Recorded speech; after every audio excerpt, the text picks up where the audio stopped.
Bom, antes de começar o vídeo, eu peço desculpas pelo som do vídeo. Eu tenho um vizinho francês que é um pouco histérico e que instalou esse alarme na casa dele e agora o alarme ele não para de disparar. Vou ter que fazer o vídeo assim mesmo, porque eu já estou esperando há muito tempo para fazer o vídeo.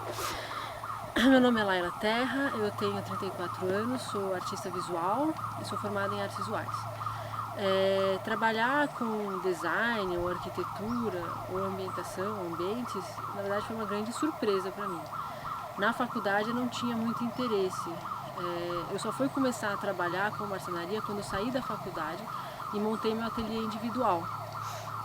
E lá eu tive que aprender a me virar, tive que aprender a fazer uma boteca, tive que aprender a fazer os móveis para guardar os materiais. Quando eu tinha exposição, tive que fazer minhas caixas de transporte, ou então as milhares de molduras para minhas gravuras.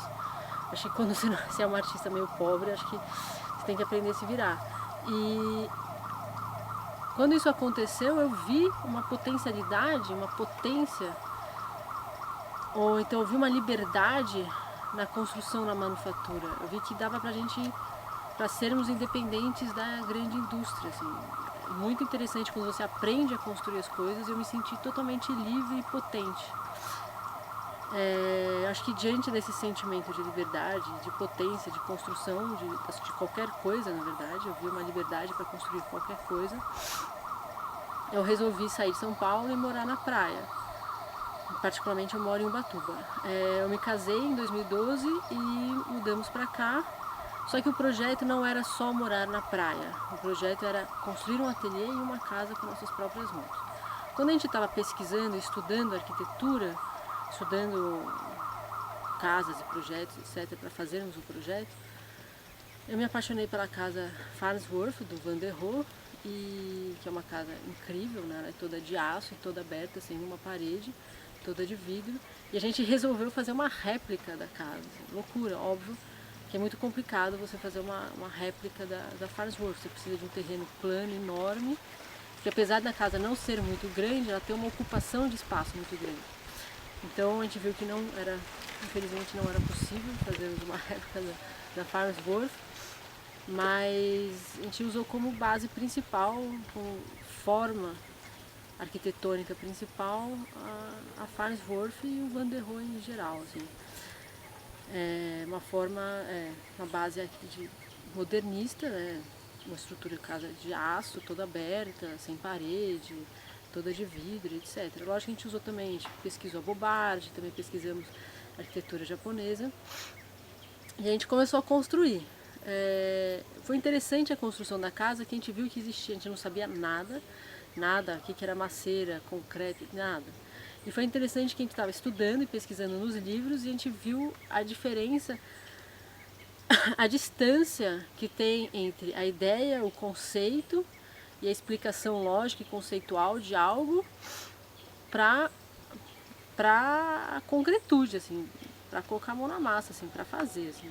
Existe uma diferença muito grande, principalmente construção, que existe um abstracionismo tão grande sobre proporções de concreto e modos de se fazer, de mexer o concreto, mas quando você está efetivamente construindo, você está na obra, trabalhando e mexendo na enxada e construindo e fazendo o concreto, fazendo a maceta.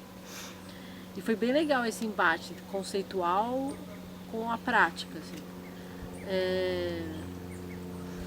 No começo a gente não entendia nada e a gente começou a contratar, contratamos alguns trabalhadores, assim, tipo, cada etapa uma pessoa específica, e a gente trabalhamos como assistentes, nós éramos assistentes deles. Só que no meio do caminho a gente viu que não existia dificuldade, não existia uma dificuldade intelectual na construção de uma casa. Assim, é lógico que existe uma dificuldade física, é muito puxado, é uma escala de trabalho muito grande, é muita coisa. Mas a gente viu que não existia uma dificuldade, a gente começou a entender todos os processos da construção, a gente fez tudo, desde a marcação da casa, que foi muito interessante, essa distância entre o conceito e a prática. Então, como que você demarca num terreno, no vazio, no meio do mato, no vazio, você puxa linhas paralelas, você puxa linhas com ângulo reto, então a gente teve que aprender, lógico, provavelmente um mestre de obras já deve saber na prática fazer isso. A gente teve que aprender e desenvolver o nosso compasso, o nosso esquadro no meio do mato. Então a gente fez desde a marcação do terreno, até os detalhes, os últimos detalhes da casa.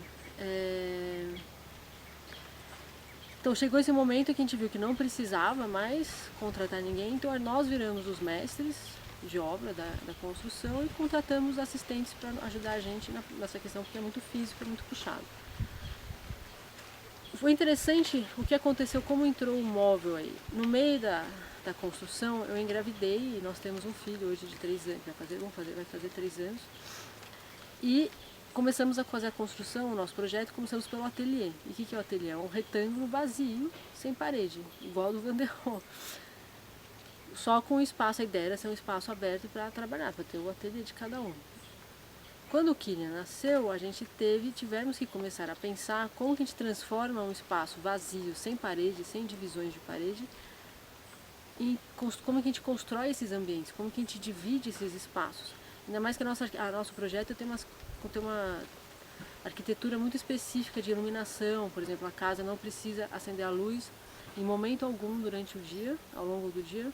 Todos os pontos da casa são iluminados e muito bem iluminados. Tem uma iluminação natural maravilhosa, tanto que dá até para tirar foto dentro da casa sem precisar de luz, foto de trabalho, etc. Tem uma ventilação cruzada também muito específica, que a casa é toda arejada, então não tinha como também mudarmos o projeto para colocar paredes. Então vamos construir ambientes a partir dos móveis. Foi aí que começou, na verdade, a minha pesquisa em design e construção de móveis. Comecei a desenhar os móveis específicos para cada ambiente e específicos para o nosso uso, que é Ubatuba, é Mata Atlântica, a casa também tem isso, tem essa especificidade. Ubatuba é Mata Atlântica, é muito úmido, é quente no verão, é frio no inverno, tem muito, mas muito bicho, muito inseto. Então, como que a gente constrói móveis pensando nesse ambiente específico e que construa ambientes dentro da casa e, no caso, uma arquitetura também dentro desse mundo, assim.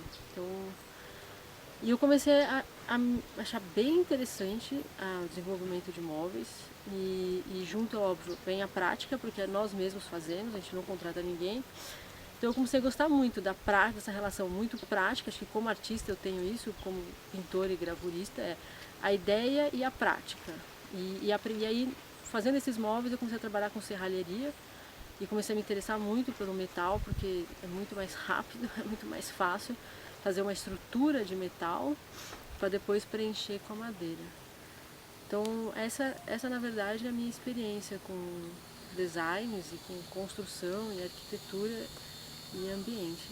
Espero que vocês se interessem.